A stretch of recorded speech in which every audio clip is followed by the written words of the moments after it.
ગુજરાતમાં આપનું સ્વાગત છે। માંગરોળ બંદર ખાતે વેલ શાર્ક દિવસની ઉજવણી, માછીમારોને સંરક્ષણ અંગે વિશેષ માર્ગદર્શન અપાયું। માંગરોળ બંદર સોમનાથ ભવન ખાતે વેલ શાર્ક દિવસની ઉજવણી કરવામાં આવી। કાર્યક્રમમાં સમસ્ત બંદર ખારવા સમાજ અને વિવિધ એજન્સીઓની હાજરી રહી। ગુજરાતના દરિયામાં પ્રસવ માટે આવતી વેલ શાર્ક માછલીના સંરક્ષણ માટે 7 દિવસીય જાગૃતિ અભિયાન શરૂ કરવામાં આવ્યું છે। માછીમારોને માહિતી આપવામાં આવી છે કે જો વેલ શાર્ક જળમાં ફસાઈ જાય તો તેને સંપૂર્ણ કાળજીપૂર્વક મુક્ત કરવી જોઈએ। અગાઉ પણ અનેક માછીમારો દ્વારા પોતાની જાળ કાપી નુકસાન સહન કરીને વેલ શાર્કને નવું જીવન આપવાના પ્રસંગો સામે આવ્યા છે। અભિયાન દ્વારા દરિયાઈ જીવ સંરક્ષણ અંગે જનજાગૃતિ ફેલાવવાનો સંકલ્પ લેવાયો।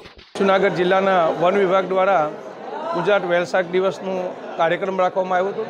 આ કાર્યક્રમ દર વર્ષે રાખવામાં આવે છે। આ જિલ્લામાં આ વેલ શાર્ક બચાવવાનું જે અભિયાન આજથી 2 દાયકા પહેલાં જે ચાલુ કરવામાં આવ્યું ત્યારે માછીમારોની મુખ્ય આવકનો સોર્સ હતો આ વેલ શાર્ક।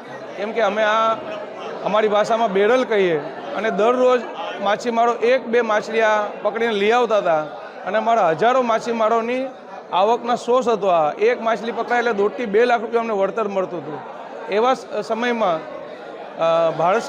ગુજરાત સરકાર અને ભારત સરકારના વન વિભાગ દ્વારા માછીમારોને આ માછલી ન મારવા માટે અપીલ કરવામાં આવી, સૂચનાઓ કરવામાં આવી અને એ લોકોને આ વન વિભાગ દ્વારા આ માછલી આપણા દરિયાની શોભા છે અને રાષ્ટ્રીય પ્રાણી છે અને મોરારી બાપુએ 2004માં એવું કીધું કે આ જે વેલ માછલી છે જે સૌરાષ્ટ્રના દરિયામાં દૂર દૂરથી આવે છે અને આપણા ઘરની એક દીકરી તરીકે મહેમાન થાય છે એને ન મારવું જોઈએ।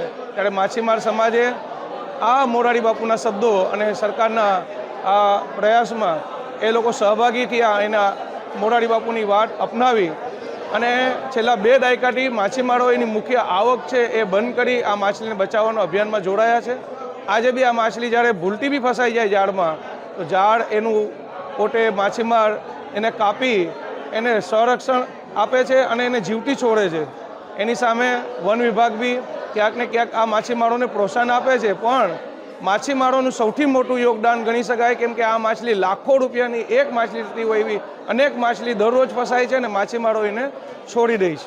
ગુજરાત વેલ શાર્ક દિવસ 2025ની ઉજવણી કરવામાં આવી। આમાં ગુજરાત વન વિભાગ, કોસ્ટગાર્ડના પ્રતિનિધિ, કેમિકલ પ્રતિનિધિ, WTIના પ્રતિનિધિ તથા સાગર ખેડૂત સમાજના પ્રતિનિધિ આમાં હાજર રહ્યા તથા જો છેલ્લા 2 દાયકામાં સંયુક્ત અભિયાન દ્વારા કુલ 1000 વેલ શાર્કનું અમારા દ્વારા રેસ્ક્યુ કરવામાં આવ્યું છે અને 1,26,00,000 જેટલો વળતર પણ સાગર ખેડૂતોને આપવામાં આવ્યું છે। તો આજેના આ વેલ શાર્ક દિવસની ઉજવણીના ભાગરૂપે તમામ સાગર ખેડૂતોને બિરદાવવામાં આવ્યો અને એ લોકો દ્વારા સંકલ્પ લેવામાં આવ્યું કે એ આ અભિયાનને સતત ચાલુ રાખશે તથા આની જો દીકરી વેલ શાર્ક છે આનું સંરક્ષણ કરતા રહેશે।